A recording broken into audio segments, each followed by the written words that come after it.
अकेली लड़की का इस मुआशरे में ज़िंदगी बसर करना सब सब जानते हैं बहुत मुश्किल है। हमें लोग देखते हैं कि ये तीनों माँ बेटियाँ अकेली रहती हैं, कैसे ये सर चलाती हैं, लेकिन अब लोगों को तो नहीं पता कि हम रात को खाना खा के सोए हैं कि नहीं। रात तो दूर की बात, उन्होंने कभी हाल-चाल नहीं हमसे पूछा फ़ोन करके कि बेटियाँ भरी हैं, जवान हैं, क्या है, ज़लील हो रही हैं, किसके घर रह रही हैं, किसके साथ रह रही हैं। उन्होंने मुड़ के नहीं हमारी तरफ देखा।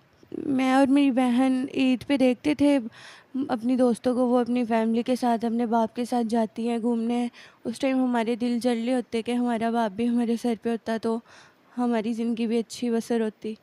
अकेली लड़की का इस मुआशरे में ज़िंदगी बसर करना सब सब जानते हैं बहुत मुश्किल है। हमें लोग देखते हैं कि ये तीनों माँ बेटियाँ अकेली रहती हैं, कैसे ये सर चलाती हैं, लेकिन अब लोगों को तो नहीं पता कि हम रात को खाना खा के सोए हैं कि नहीं। मेरा मेरी मम्मा के अलावा कोई है भी नहीं है। अगर उनको कुछ हो गया तो मेरा क्या बनेगा?